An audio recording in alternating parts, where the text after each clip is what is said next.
إن الحمد لله نحمده ونستعينه ونستغفره ونعوذ بالله من شرور أنفسنا ومن سيئات أعمالنا.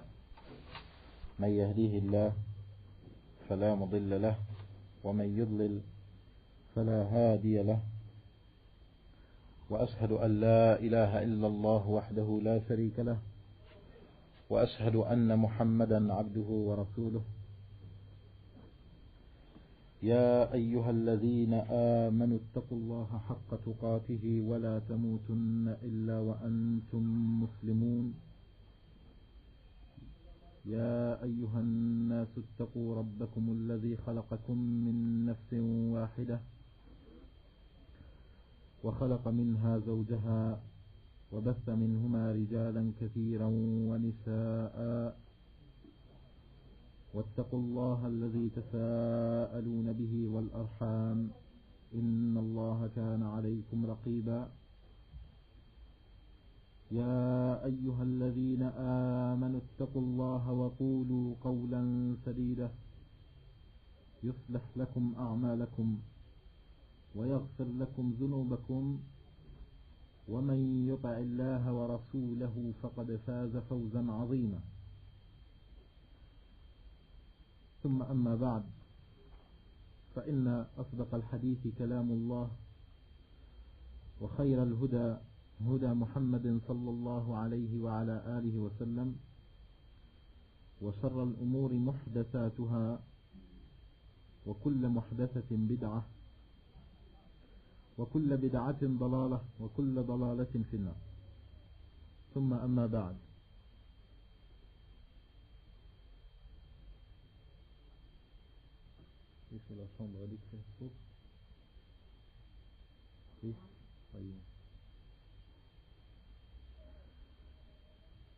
فمن يذكرنا أين توقفنا في آخر درس؟ طيب، آخر درس السبت الماضي أين توقفنا؟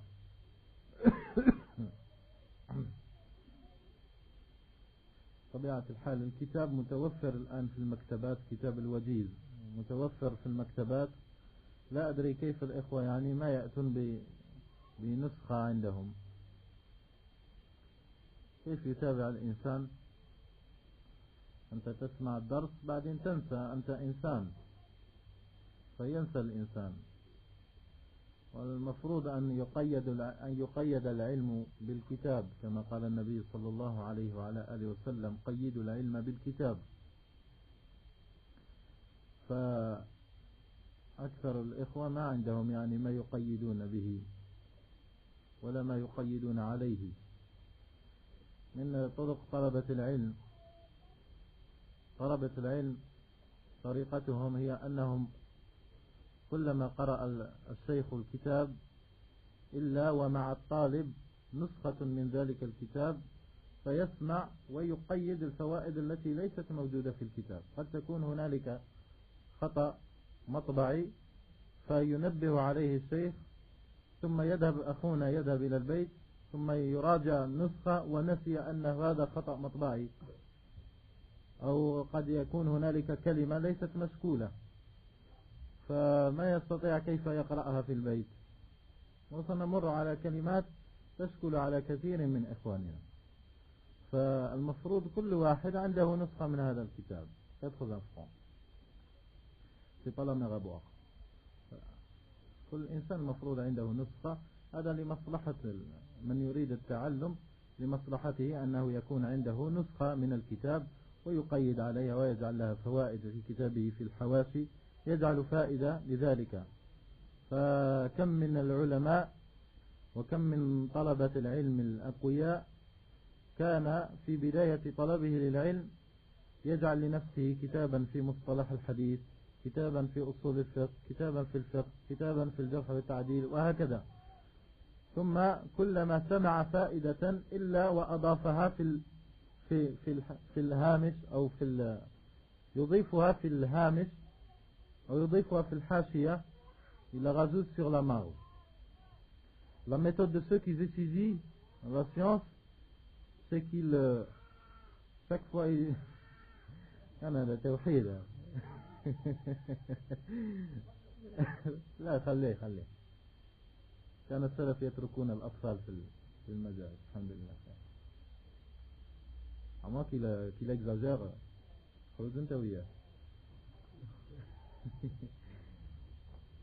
فالعلماء طلبة العلم chacun qui étudie la science, ils ont une méthode pour garder la science bien inscrite, bien gravée.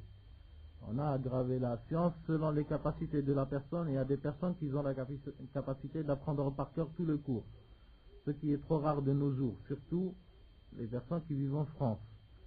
شكوت إلى وكيع سوء حفظي فأرشدني إلى ترك المعاصي وقال لي إن هذا العلم نور ونور الله لا يؤتاه عاصي. Alors المعاصي تكون أكثر في فرنسا من غيرها من البلدان. وعليكم السلام ورحمة الله وبركاته. فإذا كثرت المعاصي هنا في فرنسا يقل الحفظ. يقل الحفظ. Il y a des personnes qui apprennent moins en commettant des péchés.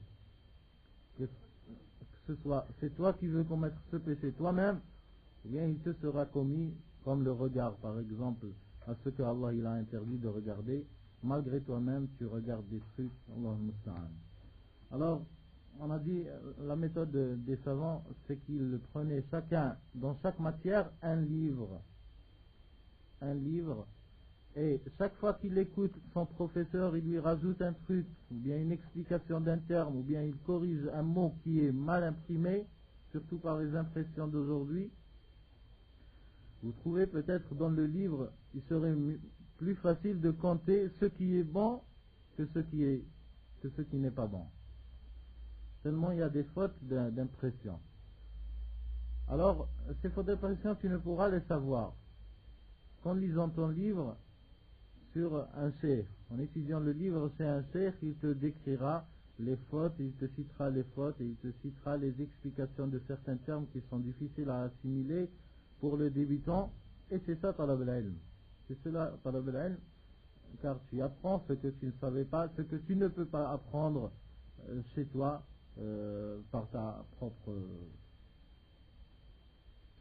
Alors, chaque étudiant, alaykoum salam wa rahmatullah, chaque étudiant, chaque talib al-ilm, il se fait un livre, et chaque fois que le professeur il lui rajoute quelque chose qui est nécessaire pour la compréhension du contexte, du texte même, alors il la rajoute sur la marge.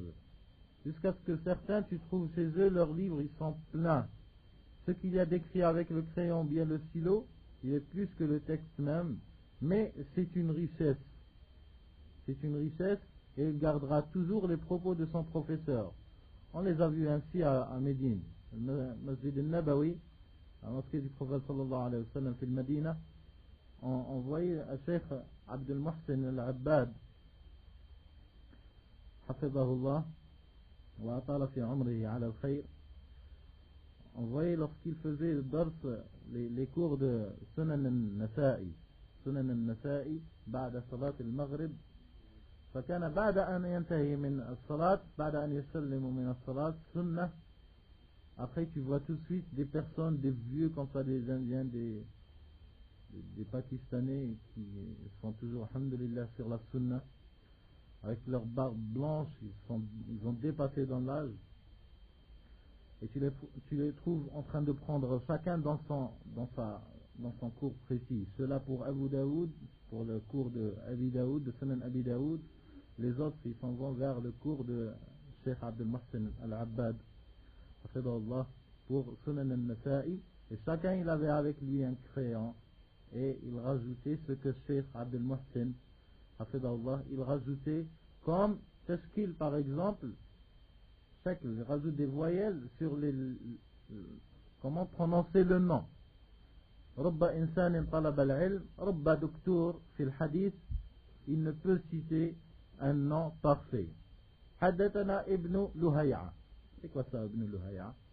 Ce n'est pas Ibn Luhay'a, c'est Ibn Lahi'a. Comment tu sauras ça? Alaykoum salam wa rahmatullah. Wahb ibn Manbah. Ce n'est pas Wahb ibn Manbah, c'est Munabbah. Alors ainsi de suite. Alors, il faut rajouter des trucs que c'est nécessaire pour la bonne prononciation, surtout dans le hadith. Et il y a toute une matière, il y a tout un chapitre dans Mustalah al-Hadith, dans la science du Hadith, pour ceux qui ont mal prononcé des choses. Ils ont mal prononcé des choses et ils font des conclusions selon leur fausse prononciation du hadith et ils rajoutent à cela une explication d'un texte. Alors qu'ils n'ont pas prononcé bien. Qu'ils n'ont pas bien prononcé. Comme certains des salafs, ils lisaient le Coran. Hamza al-Zayyat, l'imam, un des imams de Qira'at, le Coran, min al-Salaf, lorsqu'il récitait le Coran à son jeune âge, il récitait certains versets en disant Alif Lam Mim, Zalika al-Kitabu la zayta fih. La zayta fih. Après, son père, il l'a regardé comme ça, après il a tiré comme ça, allez viens. Il l'a emmené chez des professeurs, il lui a dit tu t'assois ici, tu apprends le Coran. C'est quoi ça de la zaytafi? Ça n'existe pas la zaytafi. La raybafi. Et bien sûr, à leur époque, il n'y avait pas les voyelles sur les lettres. C'était directement zay et le ra, il n'y a pas de point. Il n'y a ni point ni rien. Pour voir la capacité de salaf, c'est que les sciences, ils n'apprenaient pas la science des livres, mais ils apprenaient la science et surtout le Coran du professeur. Hafsun, Hafs, il a étudié, c'est Asim. Asim ibn Abi Najoud, le Koufi, il a étudié chez Sahaba, radiyallahu anhu, le Nabi sallallahu alayhi wa sallam. Regardez la prononciation du prophète, alaykoum salam. Regardez la prononciation du prophète sallallahu alayhi wa sallam. Ils apprenaient des lèvres du prophète sallallahu alayhi wa sallam, al-ahkam, qui aujourd'hui, nous, on a des tableaux, on a des livres, on a des cassettes, on a des sures qui prononcent à la perfection la prononciation du Coran, mais malgré cela, on n'apprend pas. Et on a des CD-ROM, mais avec des dessins, avec des schémas, qu'est-ce qu'on va rajouter encore plus? Alors, malgré cela, on n'apprend pas très bien. Mais, les salafs, ils apprenaient ça des professeurs directement, ils regardent ses lèvres, comment il se colle, ses dents, comment il manipule sa langue sur ses dents pour faire sortir la lettre comme elle le doit. Alors ils apprenaient directement de shuyukh et non pas des livres. Alors c'est pour ça certains savants ils ont dit celui qui a sa science, qui tire sa science des livres, le mal qu'il va provoquer, il est pire que ce qu'il va donner de bien. Et les Khawarij, ils ont appris de même. Ils ont appris de même. Ils ont connu la moitié de la science et l'autre moitié, ils ne l'ont pas complétée. Et les autres qui ont fait le fatwa à celui qui leur a demandé, ils étaient en plein voyage, et il leur a demandé, je suis blessé sur la tête, je suis blessé, alors, mais je suis dans un état d'impureté. Il s'est réveillé le matin, Allah al-Musta'an, et il leur a dit, qu'est-ce que je fais? Est-ce que c'est obligé que je fasse le bain? Pourtant, vous savez très bien que si je fais le bain, Ghusl al-Janaba, il y a de l'eau qui va rentrer de la blessure. Alors, ceux-là, ils n'étaient pas des savants, mais ils ont su et ils ont connu la moitié de la science, c'est que la personne, s'il est dans le Janaba, il doit faire Ghusl al-Janaba. Mais ils n'ont pas su tous les chapitres, ils n'ont pas continué leurs études, ils se sont arrêtés à moitié. Ils ont pris peut-être magistère et ça y est. Ou peut-être ils se sont contentés de doctorat dans le niveau académique et ils n'ont pas écouté des spécialistes, des professeurs spécialistes dans la matière. Ils ont su une moitié de science. Alors ils lui ont répondu, ils lui ont fait la fatwa minute. Non, tu dois faire ghusl. Toute personne en état d'impureté, il doit faire ghusl al-janaba. Alors le pauvre, il a fait ghusl al-janaba, il y avait de l'eau qui s'est fait dans son cerveau, ça s'est infesté. Et il est mort. Après, ils ont raconté la situation et la scène au prophète sallallahu alayhi wa sallam. ceux qui ont vu la scène, ils ont rapporté au prophète sallallahu alayhi wa sallam que certains d'eux, ils ont fait fatwa pour lui que non, tu n'as pas le droit de faire un tayammum, mais tu fais ghusl al-janaba, et ils l'ont tué. Et le prophète sallallahu alayhi wa sallam leur a dit qataluhu qatalahumullah. Qataluhu qatalahumullah. Ils l'ont tué, qu'Allah les tue ou bien qu'Allah les pourchasse. Et alors, ces personnes-là, ils n'ont pas appris la science comme il faut chez les professeurs même. Mais vous trouvez encore plus une autre catégorie qui n'apprend pas chez les professeurs, mais en plus, ils rajoutent que les professeurs, ils ne connaissent rien. Ça, c'est encore pire. Alors, qu'est-ce qu'on va en tirer de personnes qui accusent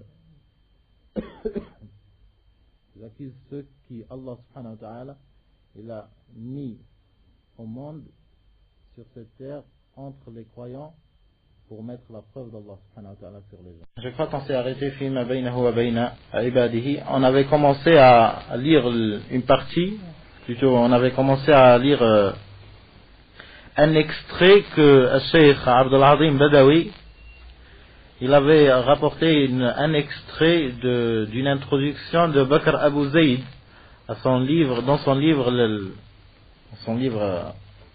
Al-Taqrib li Fiqh ibn Qayyim al-Jawziyya rahimahullah. Je vais relire le début de l'introduction de Bakr Abu Zayd et je m'arrêterai. وعظمة هذا العلم وشرفه تدل عن الوصف والإحاطة ذلك أنها أحكام تساير المسلم وتلازمه في عموم مسالك حياته فيما بينه وبين ربه وفيما بينه وبين عباده فبها يشد حبل الاتصال بعبادة ربه في علانيته وسره من طهارة وصلاة وزكاة وصيام وحج ونسائك. النسائك c'est pareil que nusuk, c'est les sacrifices. On s'était arrêté ici. Si vous revenez avant, lorsque Cheikh Bakr Abu Zayd il a dit في عموم مسالك حياته فيما بينه وبين ربه وفيما بينه وبين عباده. On a dit que ces deux morceaux-là, ces deux parties de fiqh, ils constituent le fiqh dans sa généralité. C'est-à-dire le fiqh, c'est en deux parties. La première partie, c'est l'ibadat qui est les adorations comme salat, zakat, hajj, saum, nadr, tawaf, zabh, nahr, les adorations que la personne y fait pour Allah subhanahu wa ta'ala, entre lui et Allah subhanahu wa ta'ala. La deuxième partie de fiqh qui comporte les relations entre les croyants, entre eux-mêmes, et les relations entre les croyants et les non-croyants, qu'ils soient juifs, chrétiens, bouddhistes, païens et tout autre. Et les relations entre gouverneurs et gouvernés, et les relations ainsi contraires entre gouvernés et gouverneurs. Très important de citer les deux côtés. Il faut être juste. Après il a donné les exemples, il a dit في علانيته وسره من طهارة وصلاة وزكاة وصيام وحج ونسائك. Ça c'est entre toi et Allah subhanahu wa ta'ala. Et il y a la deuxième partie de faire qui est entre toi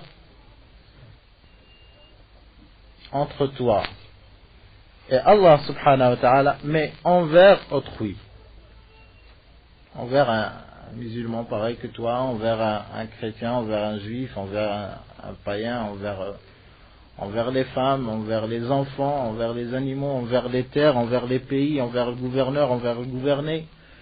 Tout cela constitue les relations. Le droit ou bien la fiqh al-mu'amalat. Il a dit pour cette partie-là, alaykoum salam wa rahmatullah. Il a dit pour cette partie-là, après avoir cité zakat wa siyam wa hajj wa nasa'ik, wa biha yanshuru rayat al-islam. Wa biha yanshuru rayat al-islam. Il a dit wa biha, لها ضمير هذا ضمير راجع إلى ماذا؟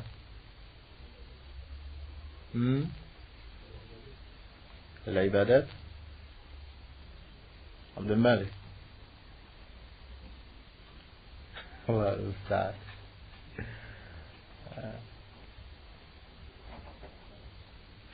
الأحكام. انظر نقرأ من جديد. وعظمة هذا العلم وشرفه تدل عن الوصف والإحاطة ذلك أنها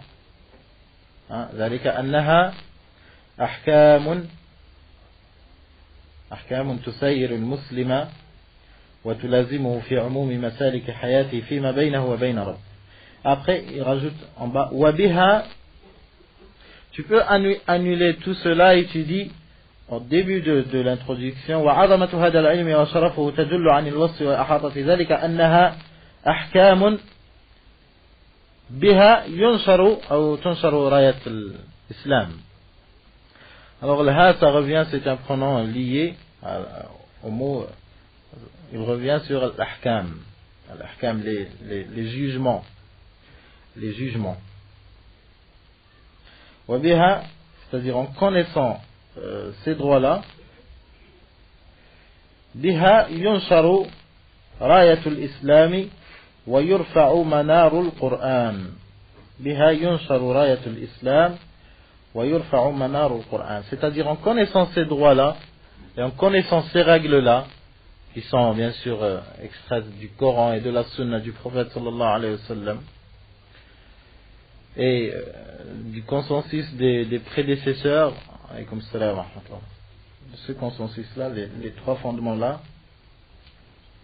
les savants ils extraient les jugements yajuz, la yajuz, haram, makruh, halal, mustahab, wajib, rukn, arkan, islam, la, et le khilaf et la divergence. Tout cela, il est extrait de ces trois fondements, le Coran, la Sunna, wa l'Ijma' as-Sahaba, radiyallahu anhu. Alaykoum salam wa rahmatullahi wa barakatuh. Wa biha yunsharu rayat al-Islam. Et grâce à ta connaissance de ces jugements-là, et ta connaissance de ces droits-là, grâce à ta connaissance dans ce droit-là, pourra propager l'islam comme il doit être propagé. وبها ينشر راية الإسلام. راية الإسلام, c'est la lanterne, le drapeau qui représente la communauté. وبها ينشر راية الإسلام, qui représente l'islam plutôt. وبها ينشر راية الإسلام. Tu propages l'islam grâce à quoi? Grâce à ta connaissance de l'islam même. Pour propager l'islam, il faut connaître l'islam. Maintenant, il y a des détails, il y a des parties. L'islam, il est constitué de plusieurs chapitres. Celui qui maîtrise le chapitre, alaykoum salam wa rahmatullah, celui qui maîtrise un chapitre, il a le droit de parler dans ce chapitre. Si ce chapitre-là n'est pas lié à d'autres chapitres. Si ce chapitre-là, qu'il veut propager, il croit l'avoir cerné par sa science, par son savoir, mais en vérité, il est lié à d'autres chapitres. Il est lié à d'autres chapitres. Par exemple, quelqu'un il veut parler sur le siwak. Quelqu'un veut parler sur le siwak. Il a le droit de parler sur le siwak. On ne va pas lui dire non mais tu ne connais pas Arkan al-Islam. Tu ne connais pas les fondements de l'islam. Tu ne connais pas ce que ça veut dire al-Jizya. Tu ne connais pas ce que ça veut dire Bilad al-Kufr ou Bilad al-Islam ou Bilad al-Harb. Tu ne sais pas la différence entre ces trois-là. Et tu viens de me parler de siwak. Comme certains, ils essayent d'intimider ceux qui sont sur la bonne voie, mais ça leur manque la science. Alors, à quoi sert de mélanger les chapitres? Le chapitre de siwak, si quelqu'un te parle, s'il a bien cerné, il te parle avec l'ahadith, avec tout le fiqh de siwak, tu n'as pas le droit de rejeter sa parole, parce que ce n'est pas un savant. Étant donné que les savants même, ils ont cité dans leurs ouvrages de usul al-fiqh, al-ijtihad ou al-mujazza, ijtihad la jurisprudence, est-ce que la jurisprudence, elle doit être générale dans tous les chapitres, pour dire que quelqu'un c'est un juge, qadi, ou faqih, ou imam, ou bien, si quelqu'un il a maîtrisé un chapitre, il a maîtrisé un domaine, il a maîtrisé un sujet, il a cerné avec son savoir, est-ce qu'on peut dire que c'est un mujtahid dans la matière? Bien sûr, on peut dire que c'est un mujtahid dans la matière. Il y a des personnes qui cernent la science de salat, par exemple. Il sait tout ce qui est en relation avec le salat, min arkanin, wa shurut, wa sunan, wa wajibat, wa mustahabbat, makan al-salat, هذه كافية. هذه الأمور التي ذكرتها كافية. Si la personne elle a cerné le chapitre de la salat, de ces points-là, il connaît les conditions de la salat, les piliers de la salat, les obligations de la salat, les actes surrogatoires sunan al-salat, et il connaît mubtilat al-salat, ce qui annule les prières, et ce qui est prioritaire de ne pas le faire, ce qui est permis de le faire, et il connaît la divergence entre les savants sur le sujet de la salat. Celui-là, c'est un mujtahid. C'est un mujtahid dans la salat. Dans le chapitre de la salat, il a le droit de parler et de dire et d'avoir des propos. S'il ne sort pas des règles que les savants ils ont placées comme fondement pour l'explication des textes. Alors on ne va pas lui dire comment tu me dis, tu m'interdis tu m'obliges de faire un acte, tu ramènes un hadith, ça y est, tu te crois un savant. Ça c'est une personne qui a, du début tu peux te mettre un titre dans la tête que cette personne il a une mauvaise intention, il a une mauvaise acceptation de ta part, peut-être c'est une question de personne, peut-être s'il y a une autre personne qui lui propage le sujet, il acceptera. Alors il a le droit de parler et tu ne vas pas lui dire les Tchétchènes ils sont en train de se faire déchirer et toi tu nous parles de salat. Ça c'est des Allah musta'an.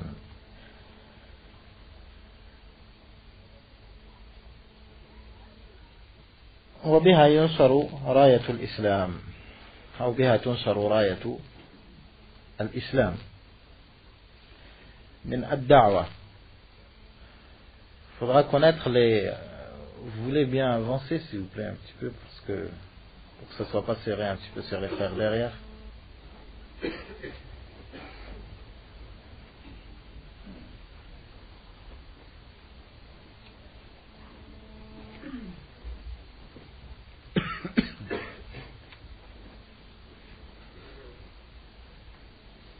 جزاك الله خير.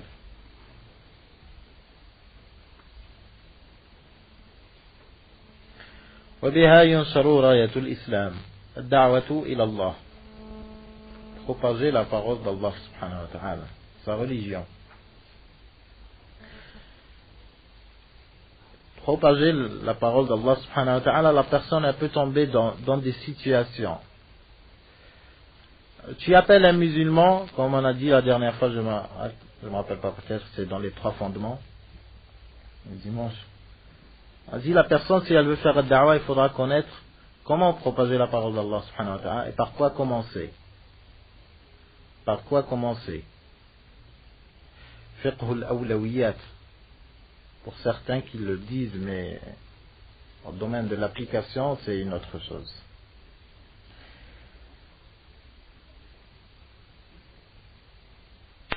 Tu as des catégories de gens. Tu vas pas propager, plutôt, tu vas pas faire un rappel. Comme cela. Il y a une différence entre un rappel à un musulman, à un croyant qui commence à à dérouter. La différence entre un rappel et un appel à l'islam. Il y a une différence. Quelqu'un qui est musulman déjà, il fait salat, mais peut-être qu'il est tombé dans certains ma'asi, certains kaba'ir peut-être même. Peut-être qu'il boit de l'alcool, peut-être il a une campagne, peut-être... tu vas pas lui dire, tu vas pas l'appeler à l'islam, c'est un musulman, Allah musta'an. Takfiri. Alors tu vas l'appeler, tu vas lui rappeler ce qu'il est. Non pas tu vas lui dire, écoute mon frère, c'est qui t'a créé, c'est qui t'a fait, c'est qui a créé ce monde. Il est déjà musulman. Et c'est pour cela certains qui utilisent ces propos-là, un conseil pour eux, ça ne fait que repousser les gens en écoutant ces propos parce que leur mettent le doute sur eux-mêmes.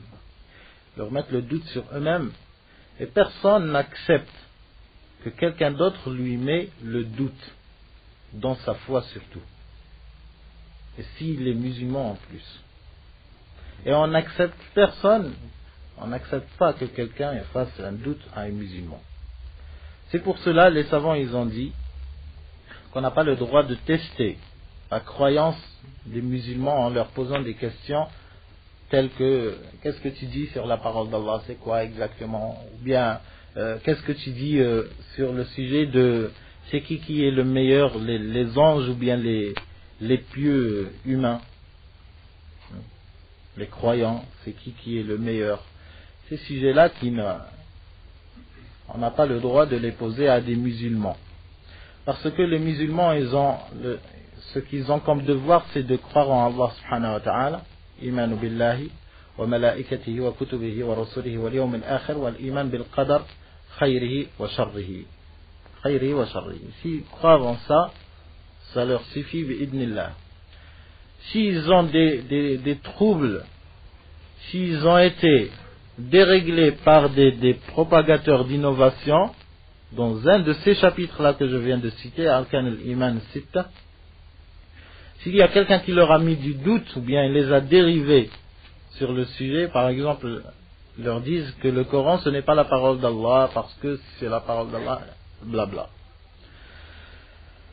Alors si tu connais quelqu'un qui a des problèmes sur un de ces 6 piliers de la foi, c'est à ce moment-là que la personne elle a le droit de lui parler et de lui éclaircir ce que Allah il a dit sur le Coran et ce que le prophète sallallahu alayhi wa sallam il a dit sur le Coran et ce que les Sahaba radiyallahu anhum ils avaient la foi, ce dont ils avaient la foi, ainsi que ceux qui les ont suivis. C'est à ce moment-là, mais on n'a pas le droit de les faire douter dans leur foi. Et parmi ceux qui font douter dans leur foi, les premiers, c'est les innovateurs. C'est pour cela il y avait une personne à l'époque de Omar ibn Khattab radiyallahu anhu qui, comme certains frères ils le disent, c'est comme une mouche. Dans tout le corps, elle ne cherche que là où il y a la plaie, bien que là où il y a le furoncle. Et elle se met sur cette plaie. Il y a des personnes qui viennent dans des assises et non pas pour apprendre la science, mais pour chercher, si on ose dire, pour chercher la petite bête. Ah, attends, cette parole qu'il a dit, je crois qu'elle ressemble à celle de l'Asha'ira. Allez, Ash'ari. Il colle une étiquette directement, et lui, il ne distingue même pas ce que veut dire l'Asha'ira, il ne peut distinguer entre l'Asha'ira et le Kullabiyya. Alors, ces personnes-là, il y avait une personne qui existait à l'époque de Omar ibn Khattab radiyallahu anhu, et il lui a été rapporté à Omar ibn Khattab, il lui a été rapporté qu'il y a une personne, là où il y a une assise de science, un cheikh qui propage de la science par exemple, il vient, il s'assit, après il dit, d'accord, toi tu connais Sunna, tu prétends, qu'est-ce que tu dis sur Ar-Rahmanu ala al-Arsh istawa? Il demandait que les versets qui, as-Sahaba radiyallahu anhum, le fait de les avoir lus, ils ont compris et n'ont pas entamé la discussion dessus. Il voulait faire le doute. qu'il a cette intention ou qu'il l'a pas, l'important ce n'est pas son intention, mais l'important c'est son effet sur la communauté. Alors il lui a été rapporté que cette personne a fait. Après le jour où Omar ibn Khattab il a réussi à le capturer, ils lui ont ramené cette personne. Après il lui a dit n'est-ce pas toi qui es en train de demander des questions sur le Coran et tel et tel? Il a dit, Ya Amir al-Mu'minin, je voulais que demander de la science. Et c'est ce qu'ils disent, même les contemporains. Je voulais que la science, savoir, moi je suis un ignorant et tout. Il joue entre les deux. S'il voit que ceux qui lui demandent, pourquoi tu fais cela? S'il voit qu'ils n'ont pas de science, il va leur dire attention, parce que cette personne est en train de vous faire une autre aqidah que Ahl Sunnah, faites gaffe. Ça c'est un murji'a, ou bien celui-là c'est un tekfiri. Alors qu'il ne l'est pas, peut-être, mais il veut semer le doute. Alors peut-être il prendra la face de quelqu'un qui est savant, si c'est les personnes qui lui demandent, ils n'ont pas de science. Ils n'ont pas de science et ils lui demandent par naïveté. Alors et s'il trouve que la personne qui lui demande pourquoi tu fais cela, s'il le trouve qu'il a de la science, comme il était le cas pour cet innovateur avec Omar ibn Khattab, s'il trouve qu'il a de la science, il va lui dire je ne fais que demander moi, c'est as'alu ahla dhikr, fas'alu ahla dhikr in kuntum la ta'lamun, je me réfère à ce verset et je demande de la science. Alors qu'il ne sème que le trouble. Et c'est une maladie dans les cœurs de ces personnes-là.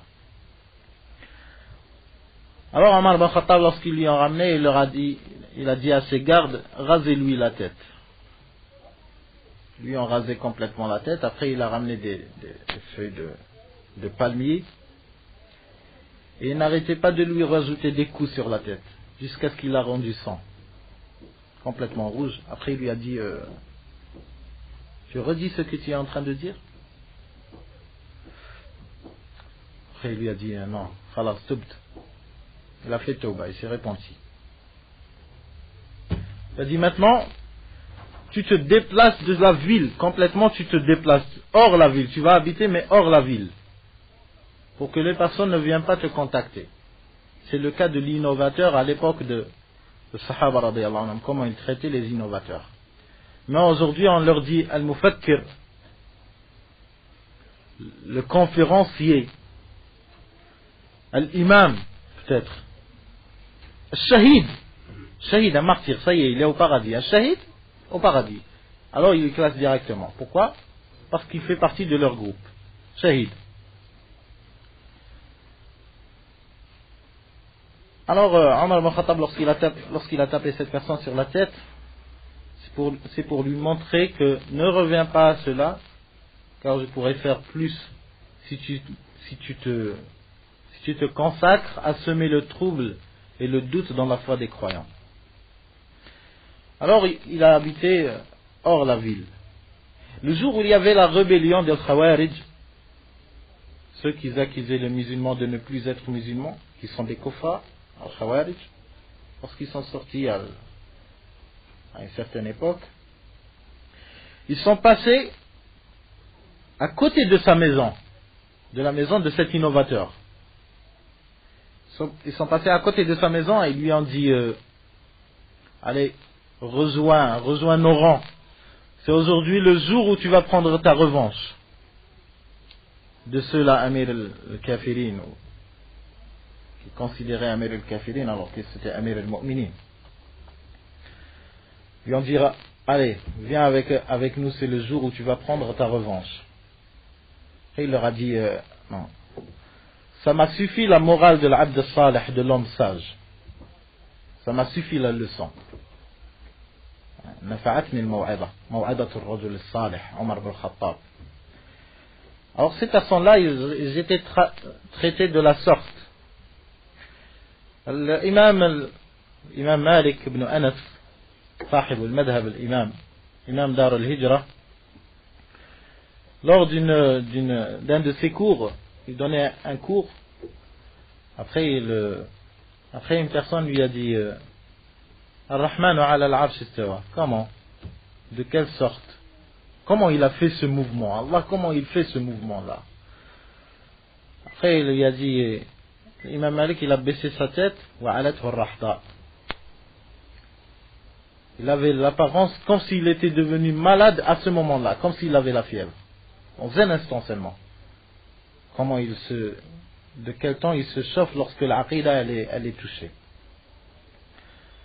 Après il lui a dit, devant l'assise, il lui a dit Al-istiwa'u ma'loum, wal-kayfu majhoul, wal-imanu bihi wajib, wal-su'alu anhu bid'ah, wa inni araka rajula su' qumu fa akhrijuh.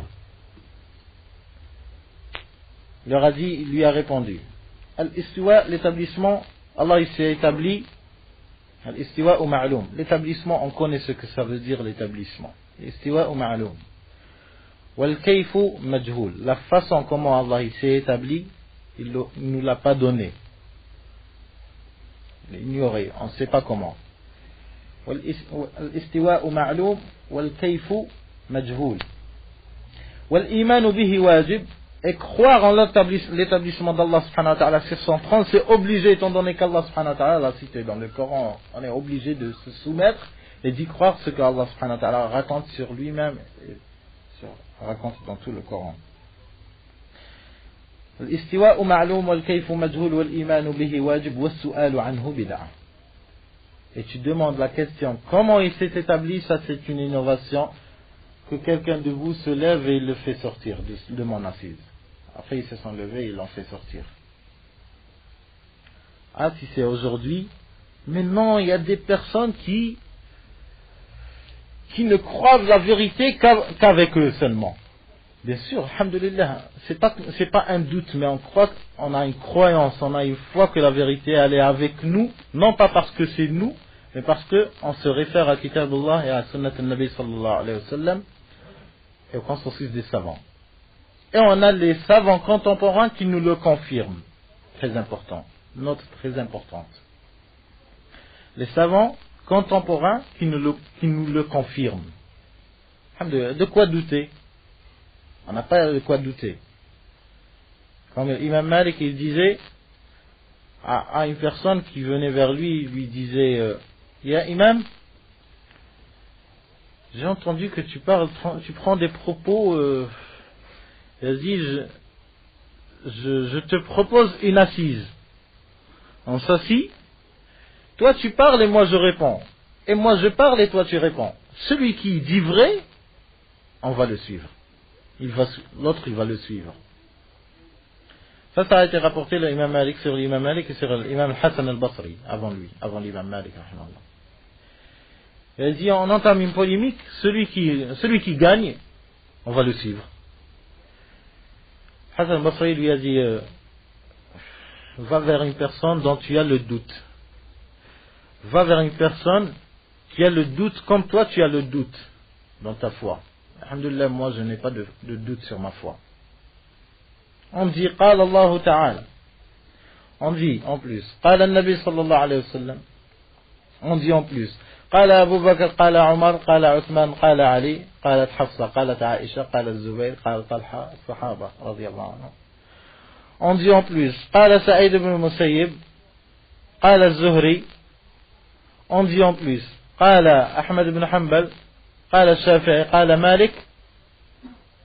Et en plus dans notre vie quotidienne on dit قال ابن باز قال الألباني قال الشيخ مقبل قال الشيخ ربيع قال ابن عثيمين. Que ceux-là que je viens de citer en dernier, ils ont confirmé et ils disent qu'on est sur la voie d'Ahmed ibn Hanbal et de Shafi'i Malik et de Abu Bakr Omar et de Talha wa Zubayr et de Nabi sallallahu alayhi wa sallam et kalam Allah subhanahu wa ta'ala. Qu'est-ce qu'on a à douter? Alaykum salam wa rahmatullah. On va rejeter la parole de ces personnes-là et on va suivre la parole comme il dit Ali ibn Abi Talib, nada'u sunnata nabiyyina sallallahu alayhi wa sallam li rajulin bawwalin ala aqibayh. Il pisse sur ses talons, il ne sait même pas s'asseoir comment pisser.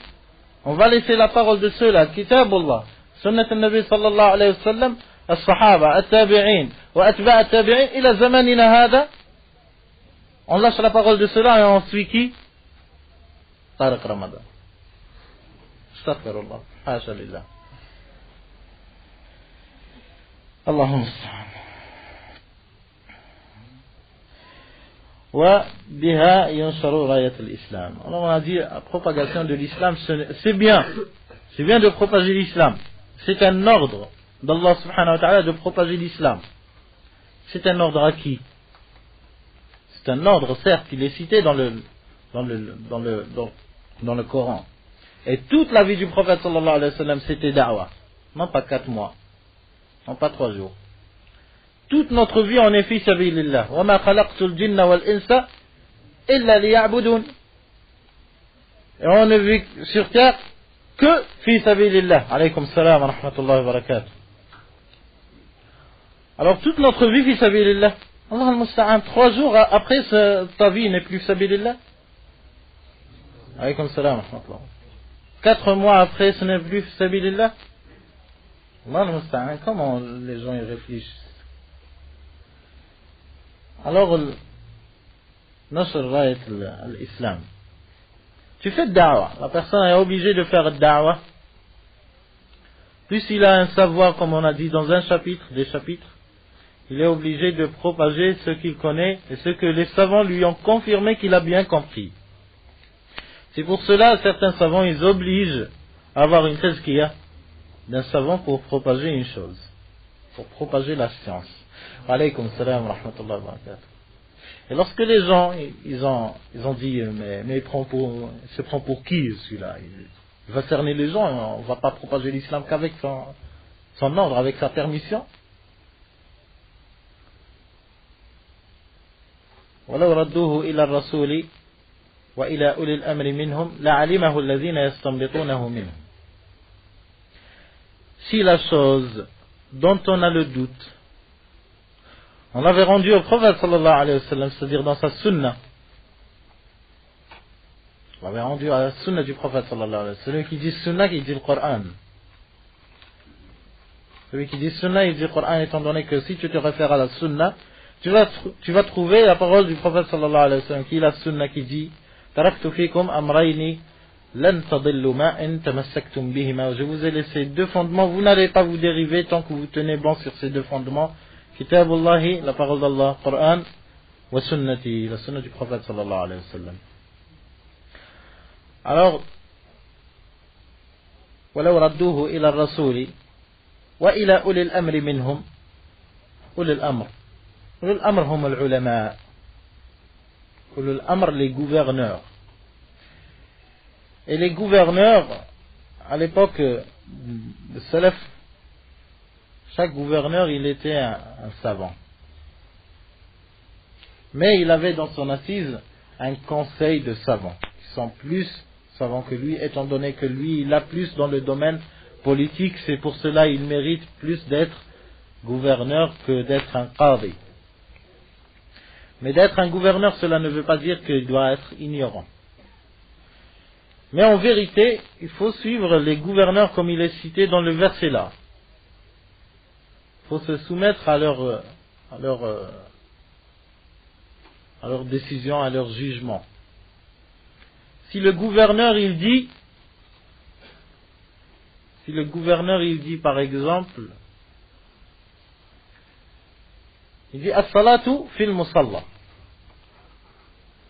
Salat fi al-musalla, salat al-eid fi al-musalla. Et il ordonne les gens de sortir. La vérité, c'est que salat fi al-musalla, hiya sunnah. Hiya sunnah. Alaykum salam wa rahmatullah. Mais lorsque le gouverneur, il incite les gens à sortir, ça deviendra un wajib. Pourquoi cela? Pour ne pas semer le trouble dans la société musulmane. Et même dans les sociétés non musulmanes pour certains sujets.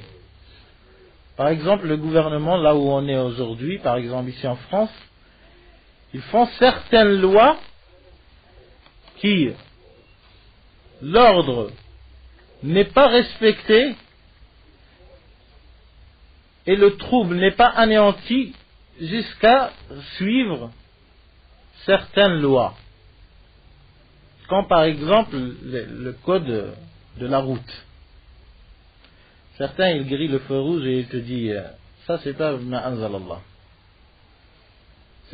ça fait pas partie de la révélation, je vais pas suivre. Subhanallah. L'ordre il n'est pas respecté là où tu vis qu'en suivant cette loi ou bien ce régime, qu'en le suivant. Et je précise bien le sujet de code de la route. Parce que certains ils vont dire mais cette place-là elle est connue, il y a un feu rouge de 20 mètres, il y a un autre feu rouge, 20 mètres, il y a un autre feu rouge.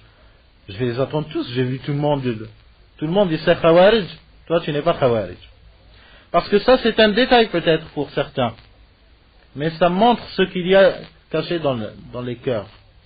Que le Jahiliya de Kharijiyya qui était avant, certains lorsqu'ils étaient takfir, ils n'ont pas tout effacé. Peut-être ils ignoraient que on est obligé de suivre ce sujet-là, ces ordres et ces conseils, mais c'est obligé. Imagine que toi tu le fais, une autre personne, elle t'a vu le faire, elle va te suivre, il va écraser une fille ou un petit garçon, une vieille ou un vieux, il va écraser, c'est qui le fautif? C'est celui qui l'a écrasé, certes, mais c'est qui le débiteur? Man sanna hadihi sunnah, c'est qui a établi cette sunnah? Hein? Alors, celui qui est le débuteur dans la fitna, c'est lui qui mérite. Tous ceux qui viennent après lui, qui l'ont pris comme exemple et ils l'ont suivi, c'est lui qui prendra le gros lot. وبها ينشر راية الإسلام. On est obligé de faire da'wah si on connaît bien l'islam, en général. Pour ceux qui connaissent l'islam en général, dans toutes ses généralités, dans tous ses détails, ils sont obligés de propager la parole d'Allah subhanahu wa ta'ala, propager la religion véridique entre les gens. Si elle est dans un pays musulman, s'il est dans un pays musulman, il est obligé de propager l'islam. Et il va en conformité avec ce que les gens ils pensent comme étant dans un pays musulman. Tu vas appeler un musulman, comme on a dit, tu fais un rappel à un musulman, ce n'est pas comme un chrétien, et dans son pays en plus. Tu dois connaître ce qui le fera rentrer à l'islam, ce qui le considérera, ce qui nous laissera le considérer comme étant musulman.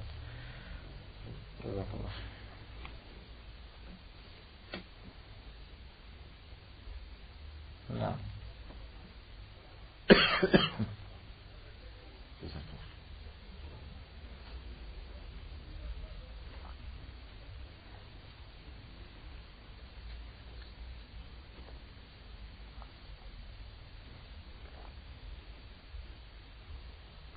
Comme on a dit la dernière fois, pour ceux qui appellent les gens à l'islam, la majorité, ceux qui font da'wah aujourd'hui, tu lui dis, quand est-ce que... Normalement, la personne qui fait da'wah aux gens, qui les appelle à l'islam, il doit connaître ce que veut dire la foi, ce que veut dire l'iman. Quand est-ce que tu considères quelqu'un comme musulman? Quand est-ce que tu le considères comme mécréant? Quand est-ce que tu le considères comme étant parmi les gens du livre, qui ont un comportement, des relations entre nous et eux, il n'est pas comme le reste des mécréants. Ils ont des droits envers nous, on a des droits envers eux. Tu dois connaître ces détails-là. Pour certains, ils sont arrivés jusqu'au point où s'engager dans la da'wah, sans science, sans aucune science. Jusqu'au jour, après avoir passé 10 ans, 20 ans, peut-être 30 ans dans le da'wah, il entend quelqu'un qui dit les chrétiens sont des mécréants. Il aura du mal à accepter que c'est venu d'une personne jeune.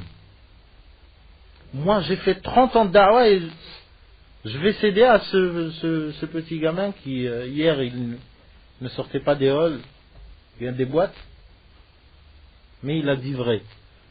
Alors c'est là où ça se bloque. Ça fait un nœud. Ça fait un nœud dans le cœur. Et un nœud en arabe, ça se dit uqda. Uqda. Et c'est de uqda que c'est tiré à l'aqida. Ça devient une foi. Il dit non, il rejette. Non. Alaykum salam wa rahmatullahi wa barakatuh. Il rejette, il dit non. Qui est-ce qui a dit que les juifs et les chrétiens sont des mécréants? C'est des gens du livre, c'est pas des mécréants. Alors c'est des musulmans. Alors ces personnes-là, ils doivent avant tout connaître comment propager l'islam. Et ce qu'est l'islam, avant tout cela, ce qu'est l'islam, et ce qu'est un musulman, et ce qu'est un mécréant, et ce qu'est le kufr. Parce que quand tu dois connaître أن الله هو الخالق والرازق والمحيي والذي يستحق العبادة وحده, quand tu dois connaître cela, tu dois connaître que les idoles kufr. الذبح لغير الله kufr, une mécréance. Égorger pour autre qu'Allah subhanahu wa ta'ala, c'est une mécréance. Tark as-salat kufr. Al-hajj bighayri Allah kufr. Et tu dois connaître en plus le détail de le-kufr. Le-kufr, celui que si tu le commets, il te fera exclure de la communauté, de l'islam. Et le kufr que celui que tu commets, il ne te fera pas exclure. Mais il est pire que les grands péchés. Étant donné que le kufr, que l'acte que Allah il nomine comme kufr, n'est pas un acte que Allah il nomine pas comme un kufr. Alors il doit connaître cela. Pour cela, certains ils ont insisté sur le point où ils ont entendu ces choses qui sont nouvelles pour eux. Qu'un kafr, ça ne veut pas dire obligatoirement que tu deviens un kafir. Comme on a cité plusieurs fois, on a cité une fois celui qui jure avec autre que le nom d'Allah subhanahu wa ta'ala, faqad kafar, la mécru. Mais c'est une action de mécréance et ce n'est pas la mécréance en elle-même. Comme juger avec autre que la législation d'Allah subhanahu wa ta'ala. C'est un kufr akbar, mukhrij min al-millah. Mais ce n'est pas n'importe qui le commet, c'est un mécréant. Étant donné qu'Allah subhanahu wa ta'ala dans la sourate même, et les versets ils sont si rapprochés entre eux, il a cité وَمَنْ لَمْ يَحْكُمْ بِمَا أَنزَلَ اللَّهُ فَأُولَٰئِكَ هُمُ الْكَافِرُونَ وَمَنْ لَمْ يَحْكُمْ بِمَا أَنزَلَ اللَّهُ فَأُولَٰئِكَ هُمُ الظَّالِمُونَ وَمَنْ لَمْ يَحْكُمْ بِمَا أَنزَلَ اللَّهُ فَأُولَٰئِكَ هُمُ الْفَاسِقُونَ. Celui qui juge avec autre que la législation d'Allah, c'est ceux-là les mécréants. Celui qui juge avec autre que la législation d'Allah, c'est ceux-là les égarés. Celui que je viens, c'est les injustes. Je crois que je n'ai pas respecté en français, peut-être on va vers la gauche vers la droite. Alors, et les autres, c'est les injustes. Pourquoi Allah subhanahu wa ta'ala, il a cité trois actes, le même acte, il a cité dans 3 versets, dans une même surah, mais ceux qui méritent, ceux qui ont commis, al-hukm bighayri ma anzalallah, sont des kuffars. Ceux qui ont commis al-hukm bighayri ma anzalallah dans une autre catégorie, c'est al-zalimoun, ou al-fasiqoun, al-zalimoun. Ceux qui ont commis al-hukm bighayri ma anzalallah, autre que la législation d'Allah subhanahu wa ta'ala, ils ont jugé avec autre que la législation d'Allah subhanahu wa ta'ala, sont des injustes. Sont des gens égarés et sont des kuffars. Pourquoi il a cité les 3 nominations pour un seul acte? Il les a cités en 3 versets différents. Ce qui veut dire que juger avec autre que la législation d'Allah subhanahu wa ta'ala, tu peux être kafir. Kufr mithl al-kufr billah wa malaikatihi wa kutubihi wa rusulihi. Si tu as une foi que que la législation d'Allah subhanahu wa ta'ala ne sert plus aujourd'hui. Elle n'est pas moderne, elle est barbare. Bien celui qui avoue que la législation d'Allah subhanahu wa ta'ala est prioritaire et on est obligé de le faire, et il croit en Allah subhanahu wa ta'ala, تظهر عليه علامات الإسلام الصلاة حتى إن لم تظهر عليه ولكننا لم نبحث عنه ولا يجوز البحث. Alors ceux-là aussi, ceux qui jugent avec autre que la législation d'Allah subhanahu wa ta'ala, il peut être zalimoun, comme il peut être fasiqoun, selon son intention et selon ce qu'il a comme foi. Et selon ce qu'il a comme foi. Sinon, Allah, c'est comme si Allah subhanahu wa ta'ala il a cité dans le Coran, ils vont dire, ces innovateurs, ils vont dire وَمَنْ لَمْ يَحْكُمْ بِمَا أَنزَلَ اللَّهُ فَأُولَٰئِكَ هُمُ الْكَافِرُونَ. Et après, il y a un autre verset qui dit وَمَنْ لَمْ يَحْكُمْ بِمَا أَنزَلَ اللَّهُ فَأُولَٰئِكَ هُمُ الْكَافِرُونَ. Et après, il y a un autre verset qui dit وَمَنْ لَمْ يَحْكُمْ بِمَا أَنزَلَ اللَّهُ فَأُولَٰئِكَ هُمُ الْكَافِرُونَ. Alors, c'est une répétition. Le plus faible ici en France, frère de la banlieue, il ne peut pas faire des fautes pareilles. Comment attribuer des fautes pareilles à Allah subhanahu wa ta'ala? Il y a des sens à en tirer lorsqu'il y a des nominations différentes, comme il dit Muhammad al-Amin al-Shanqiti, rahimahullah ta'ala, dans son livre Adwa al-Bayan. Il dit اختلاف العبارات الاختلاف الاعتبارات. اختلاف العبارات, les termes sont changés selon le contexte. Selon le contexte et selon la personne qui commet cet acte, qui est de juger avec autre la décision d'Allah subhanahu wa ta'ala.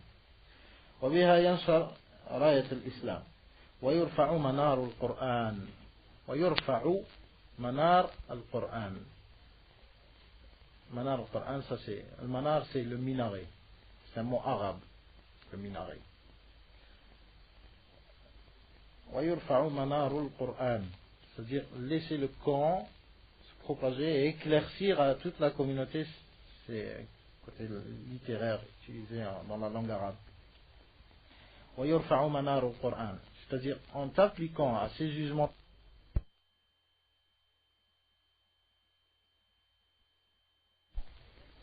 tu montres aux gens qu'en quoi le Coran c'est la parole divine d'Allah subhanahu wa ta'ala seul, et elle n'est pas une parole terrestre humaine comme sont la majorité des propos des ويرفع منار القرآن.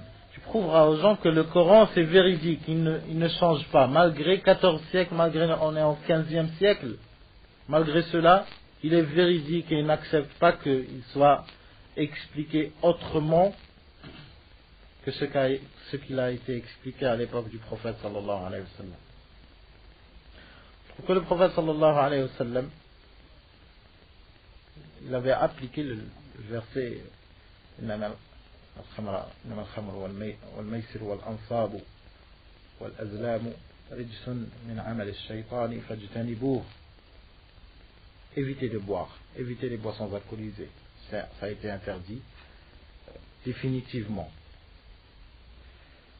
Lorsqu'il a été interdit, certains ils ont voulu ne pas l'interdire. Ils ont dit pourquoi il n'y a pas de mal à ce que la personne elle boit avec modération. Alors, ceux qui ont vu cela, ils ont trouvé qu'ils ne pouvaient pas gérer leur société. Comme c'était le cas pour les États-Unis dans les années, je ne sais combien, 50 ou 30. Dans les années 30. Alaykoum salam wa rahmatullahi wa barakatuh. Là où les États-Unis, ils étaient obligés de prendre, de se mettre en conformité avec le Coran pour remettre la stabilité dans la société américaine. Alors ils ont interdit le khamr définitivement, jusqu'à ce que la mafia à l'époque même elle avait commencé à faire des filtrations de boissons alcoolisées du Canada, du Mexique, des frontières. Alors ils n'ont pas pu les cerner, ils n'ont pas pu les gérer. Alors ils ont légalisé les boissons alcoolisées. Pas que ils ont dit ça rapporte bien, mais on va faire quelque chose, allez, à consommer avec modération. Ce que les personnes ils vivent aujourd'hui comme galère sur les routes, sur les autoroutes, qui est dû aux boissons alcoolisées. Ce que les personnes qui meurent avec la cause des boissons alcoolisées sur les routes ou bien par maladie même, ils ont les statistiques eux-mêmes, vous pouvez demander dans les centres de...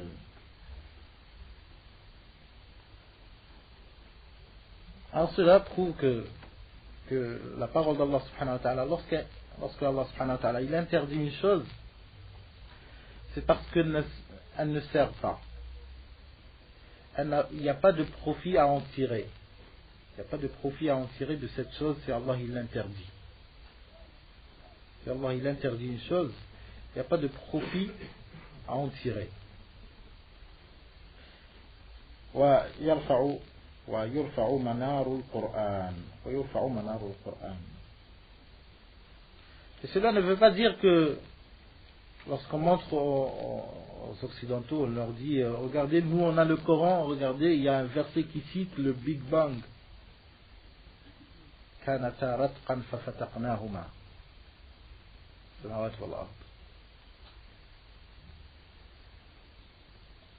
Pour dire que regardez, c'est le Big Bang. D'accord, je me suis converti et après on fait un parti parce qu'il faut faire la conquête, plutôt la concurrence sur le domaine politique. On va faire un parti, on va diviser les musulmans en partis. Non mais c'est toi qui t'es référé sur le Coran pour m'appeler à l'islam, après c'est toi qui le laisses. Si on est convaincu par la divinité des paroles du Coran, annahu kalamullah, on doit se soumettre à tout. Celui qui a dit kanata ratqan fafataqnahuma, ou bien il a dit ka'annama yas'adu fi as-sama', le manque d'oxygène a été cité dans le verset. Plus tu montes, Allah il a donné l'exemple du mécréant dans sa vie, c'est comme si c'était quelqu'un qui n'arrête pas de monter vers le ciel. كأنما يصعد في السماء, il y a le manque d'oxygène. Alors là, en Arabie il n'y a pas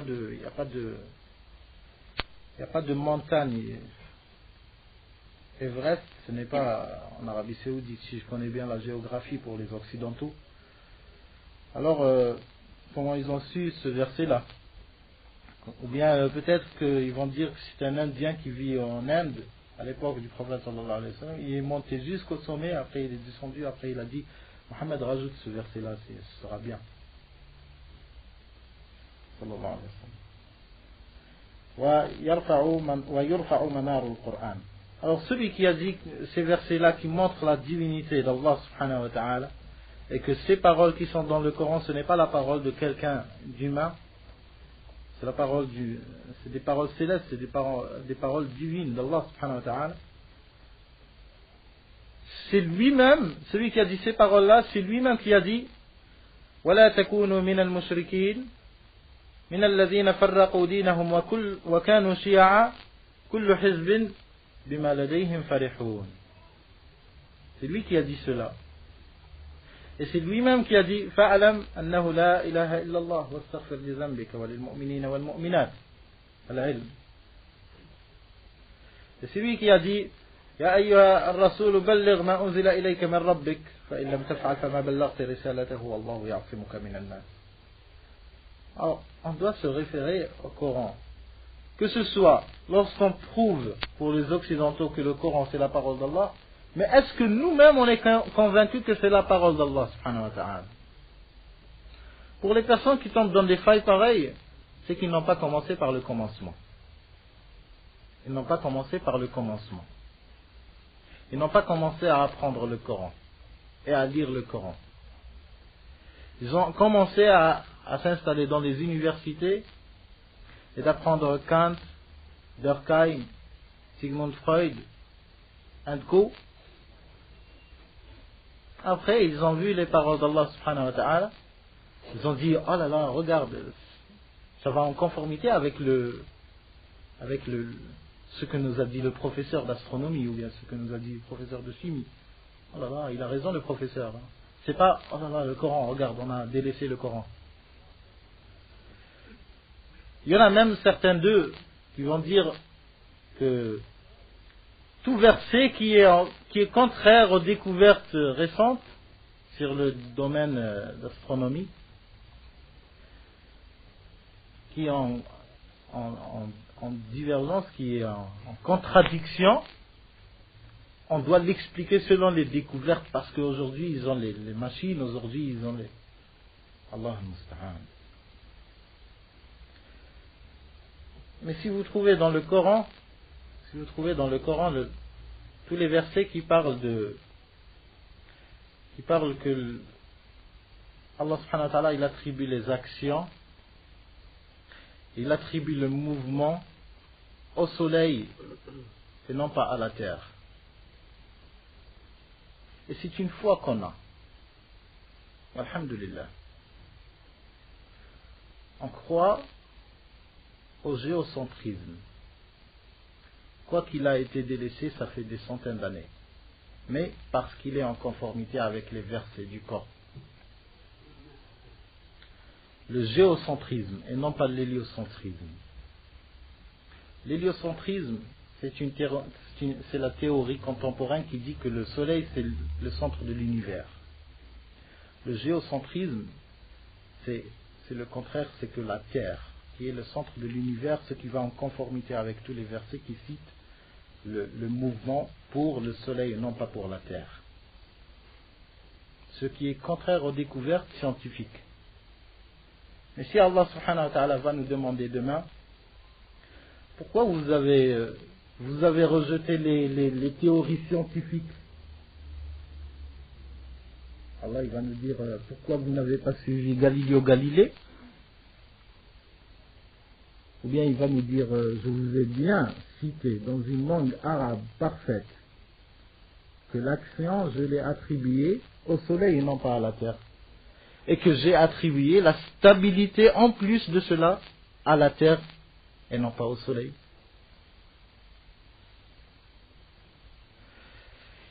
جعلنا فيها رواسي أن تميد بكم وجعل الأرض قرارا من الاستقرار قرار عدم الحركة وهذا يقوله الشيخ عبد العزيز بن عبد الله بن باز رحمة الله تعالى عليه.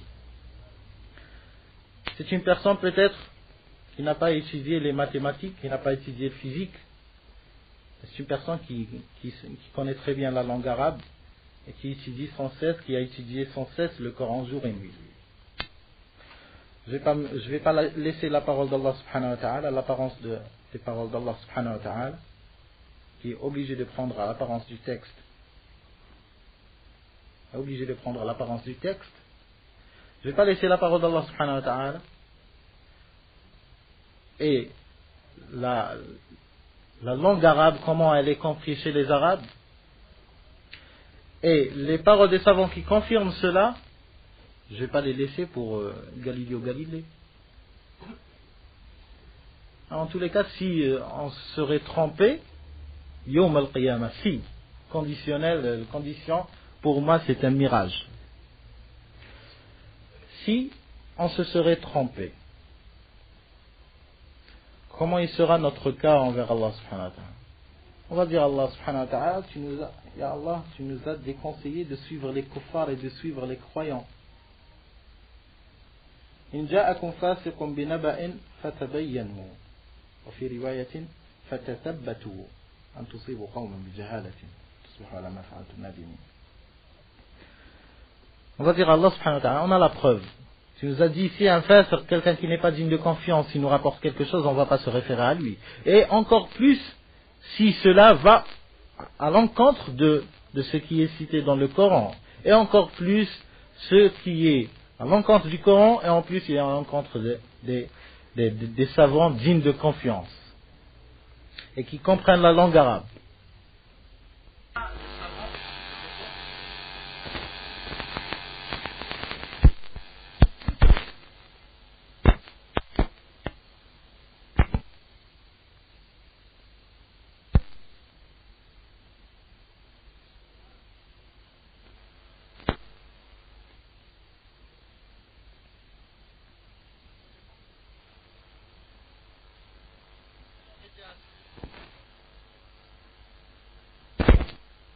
dit que c'est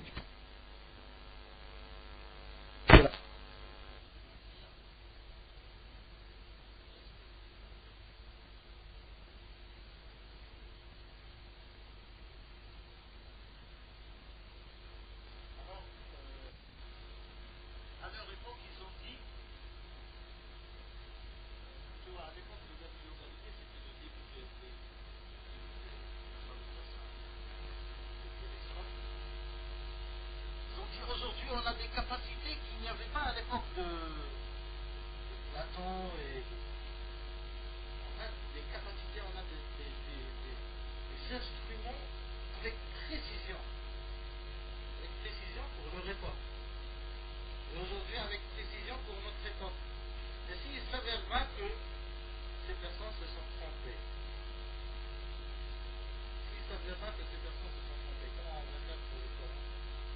On va dire il y a une divergence entre nos mufassirin, entre les gens de tafsir. Là, c'est très ridicule. Alors, j'ai dit, parce qu'Allah subhanahu wa ta'ala va nous demander pourquoi vous avez suivi le Coran ou vous n'avez pas suivi, vous n'avez pas mis un explicateur, un exégète du Coran, vous n'avez pas placé Galileo Galilei comme un des exégètes du Coran. Allah il va nous demander cela. Non, on va dire on a lu le Coran. Et seulement ils ont compris cela. On est convaincus. Alhamdulillah, c'est clair et net. Alhamdulillah, c'est clair et net. Mais s'il s'avérera que c'est les autres qui ont raison, qu'est-ce qu'on aura perdu? On aura raté une vérité qui ni elle rajoute, ni elle baisse de la foi. Ni elle rajoute, ni elle baisse de la foi. Et Allah subhanahu wa ta'ala n'a pas conditionné l'entrée au paradis par connaître le virus du sida, ce que c'est, ou bien connaître ce qu'est je sais pas, quand certains ils disent Qadiyya al-Palestinienne, ou bien tu n'es pas au courant des dernières nouvelles du processus de paix en Palestine, comment tu prétends être musulman? Alors, tu lui demandes Aïn Allah, il n'y a ni Palestine, il n'y a rien. Alors, on s'occupe, comme par l'Ilm, on s'occupe par le sujet, comme il y a une page qui dit que la personne, s'il veut demander une science sur un sujet, il demande la science sur un sujet dont il y a après cela un travail qu'il va faire. Un acte qui va rajouter quelque chose dans sa vie de croyance. Et non pas tu demandes un sujet qui ne va ni te faire avancer, ni te laisser dans la stagne. Alors on a dit ويرفع منار القرآن وذلك في فقه الجهاد والمغازي والسير والأمان والعهد ونحو ذلك. Tout cela il rentre dans les deux premiers qu'on a cités وبها ينشر راية الإسلام ويرفع منار القرآن وذلك, et tout cela dans فقه الجهاد والمغازي, ce qu'il y a dans le droit musulman, dans le sujet des guerres, des conflits, des pactes, des consensus, des accords qu'il y a entre les musulmans et les non-musulmans et entre les musulmans eux-mêmes. Tout cela, il est parmi le fiqh del jihad et le fiqh del maghazi, les conquêtes et tout, والسير والأمان والعهد. السلام ورحمة الله وبركاته. والأمان والعهد. الأمان, comment vous traduisez l'Aman? La paix. Voilà. Sur le sujet de la paix, comment restaurer la paix dans un pays, que ce soit un pays musulman, que ce soit un pays non musulman, comment restaurer la paix? Pour bien instaurer la paix selon les Voilà, et les pactes qu'il y a, les litiges, ou bien tout ce qui est en relation entre les personnes, comment le faire? Comment le faire? Et dans cela, ça rentre le sujet sur les personnes qui ne différencient pas. Dans plusieurs domaines, ne différencient pas. Et ils ne savent pas ce que veut dire dar harb, dar kufr, dar islam, ou dar islam. Certains, ils ont dit que bilad al-kufr, ici, bilad al-kufr, c'est une bilad harb. Pourquoi? Que pour des profits financiers. Que pour des profits financiers, étant donné que dans bilad al-harb, bilad al-harb, tu as le droit sur certains propos, en se basant sur certains propos de certains savants, de faire les intérêts.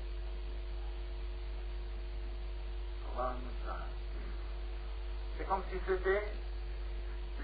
c'était, lorsqu'on dit Abu Hanifa, nous on dit Rahimahullah. Mais pour certains, ils l'élèvent jusqu'au point à dire Abu Hanifa sallallahu alayhi wa sallam.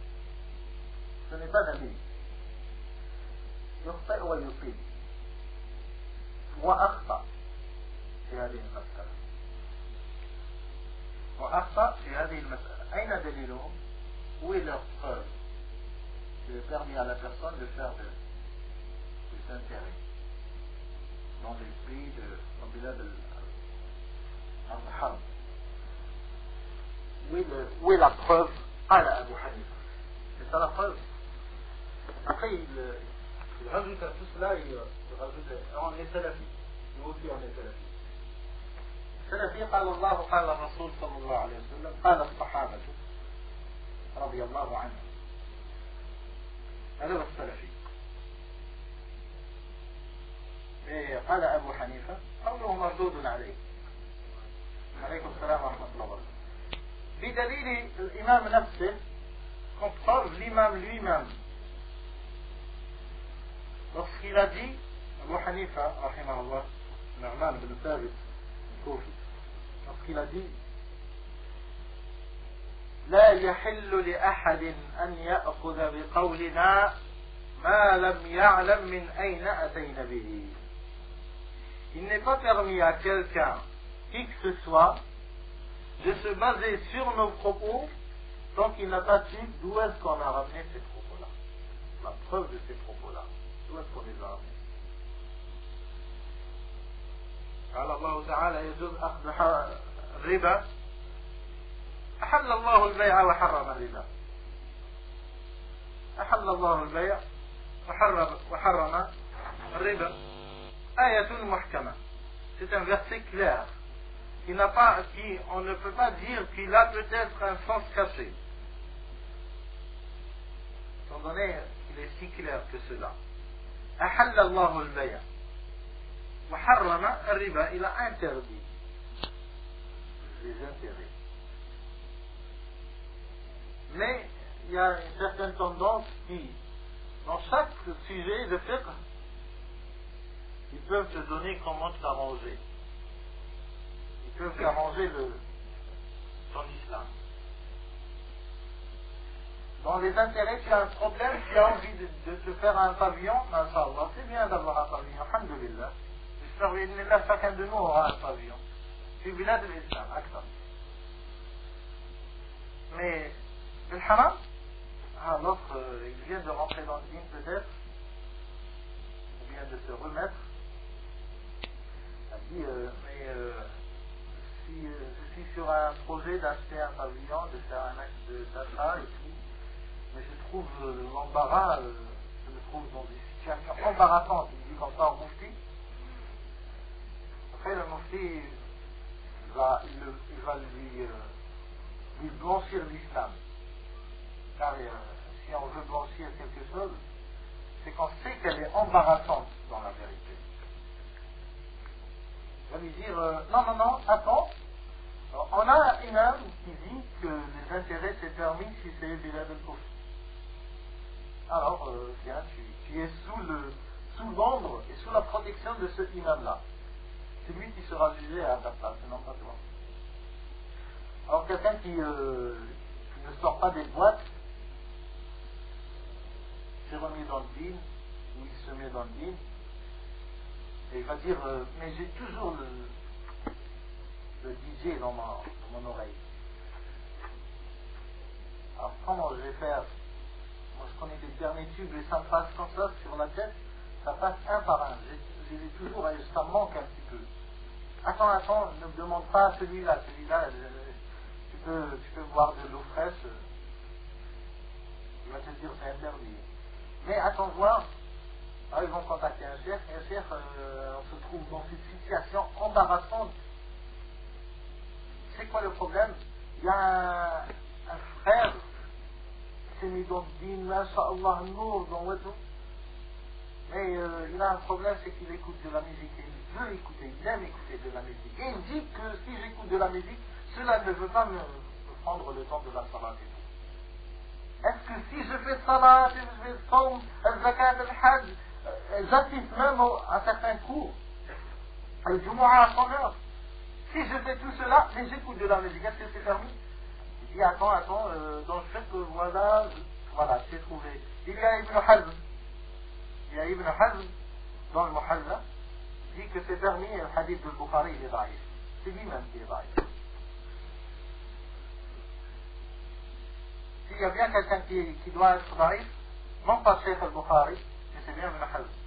Alhamdulillah, on ne va pas jusqu'à ce point-là. Ibn Hazm, imam min a'immat al-muslimin, wa li kulli jawadin kabwa. Chaque cheval va faire au moins une fois un dérapage. C'est un pur sang, Ibn Hazm. C'est un des plus célèbres imams de fiqh islamique. Mais s'il a fait des dégâts, cela ne veut pas dire que c'est une permission dans l'islam. Certains sont partis jusqu'au point à dire, il leur a dit dans un de ses livres, il leur a dit, moi je conseille tous les propagateurs de l'islam, tous ceux qui font da'wa l'islam, si jamais ils se déplaceront vers la Corée, faites attention, parce que la coutume dans la Corée, c'est qu'ils mangent la viande des chiens.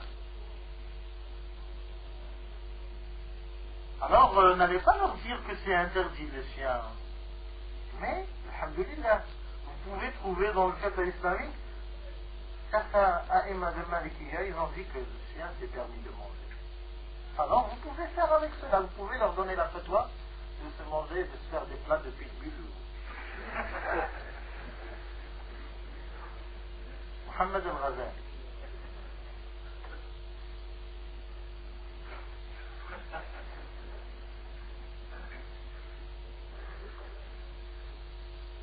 Qu'est-ce qu'on va trouver encore plus? Quelqu'un, il est malade, il a une compagne, il ne veut pas se marier, il ne se sent pas prêt. Peut-être qu'il trouvera le motif sociologique. Il ne veut pas se marier, mais lorsqu'il a sa compagne, il va dire au cheikh, mais cheikh, je ne fais rien avec elle, mais on s'attouche, il y a des attouchements et des frottements, tout ce que l'homme il fait avec sa femme, mais on n'arrive pas au point de la pénétration. Est-ce que c'est permis? Ils vont contacter un autre cheikh au Liban. Oui, tant qu'il n'y a pas la pénétration, c'est bon. Abdullah Hadashi. Un autre, il nous manque de l'argent pour faire un travail que vous nous demandez. Il nous manque de l'argent. Alors attendez, braquer des banques. C'est permis. Et c'est des koufars, on n'a pas le droit de les respecter à 100%. Et si tu as un voisin chrétien ou juif, tu peux lui voler. Comme il dit Abdullah Hadashi. Et ainsi de suite. Si je voulais continuer, je continuerai. Jusqu'où irons-nous comme ça? Si ce n'est pas en connaissant quelqu'un rentre dans un pays occidental, lui donne le visa. Le visa Aqd Aman. C'est C'est un acte qu'il y a entre toi et cet État. Si tu rentres avec un visa, tu dois respecter les règles de cet acte. أوفوا بالعقود. أوفوا بالعقود. عقد بينك وبين هذه الدولة فلا بد عليك أن تفي بهذه العقود. Tu dois respecter le règlement de ce pays. Si tu veux rentrer, ils t'ont donné le visa, ils te l'ont donné, mais tu dois respecter ce pays. Qu'il soit kuffar ou... Tu dois les respecter. يا أيها الذين آمنوا أوفوا بالعقود. الوفاء بالعقد واجب. وتأثيرة الدخول et le visa c'est un acte, c'est un accord entre toi et l'État. Alors si tu rentres, لا تقل لا تسرق لا تقتل, comme un chrétien qui vient dans nos pays. Il doit respecter l'accord qu'il y a, qui est cité dans les accords de visa, de se mettre en conformité. Alors s'il rentre dans ces pays, attends, c'est des koufars. Ah oui, c'est des koufars, c'est qu'ils sont forcés, ils s'opposent. Et en plus, il rajoute des hadiths. Pour cela, il rajoute des hadiths. أمرت أن أقاتل الناس حتى يشهدوا أن لا إله إلا الله فإن فعلوا ذلك عصموا مني دماءهم وأموالهم. S'ils ont fait tout cela, ils m'ont épargné leurs biens. Qu'est-ce que ça veut dire? Ça veut dire s'il n'a pas fait cela, il n'a pas épargné, il n'a pas protégé ses biens. Pour eux, ça veut dire tu as le droit de prendre. Qu'est-ce qui a compris le hadith ainsi? Pourquoi le prophète sallallahu alayhi wa sallam ne faisait pas ainsi? Si vous l'avez bien compris, pourquoi le prophète sallallahu alayhi wa sallam ne l'a pas appliqué? Et pourquoi Abu Bakr, Omar, Othman, Ali et tous les Sahaba, ils ne l'ont pas appliqué? Ils vivaient bien avec des koufars, mais on n'a jamais entendu quelqu'un qui a volé, qui a pris peut-être, pour certains, Ghanim, qui lui a pris son argent. Et pour ceux qui prennent de l'argent, est-ce qu'ils le divisent en 5? Est-ce qu'ils le divisent sur 5? Et le 5e, ils vont le donner à leur gouverneur? S'ils en ont un? S'ils vont se faire un gouverneur, il ne dépassera pas une semaine. Il va se faire buter. Et c'est ainsi. Pour se faire de l'argent islamiquement, tu peux arrêter le vol au nom de l'islam. Comment voulez-vous que l'islam soit bien vu? Soit bien vu dans l'Occident? Si des personnes pareilles que cela montrent l'islam de cette façon. وذلك في فقه الجهاد والمغازي والسير والأمان والعهد ونحو ذلك. En tout cas, tout cela, ce qu'on a cité, si on arrivera dans les chapitres, ça fait partie des chapitres de chapitre de الفقه الإسلامي. طبعا الجهاد وشروطه وآدابه الغنائم مصارف الخمس الفيء عقد الذمة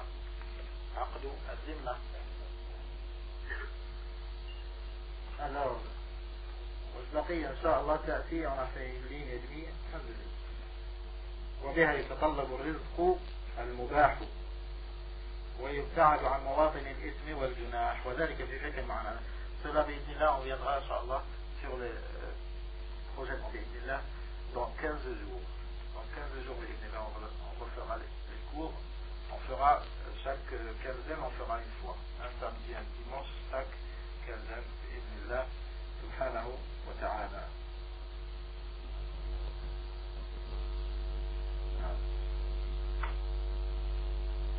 Et en ce qui concerne le wajid, celui qui veut se faire une livre, Inch'Allah, il y en a ici à Mosquée, dans la bibliothèque, en France.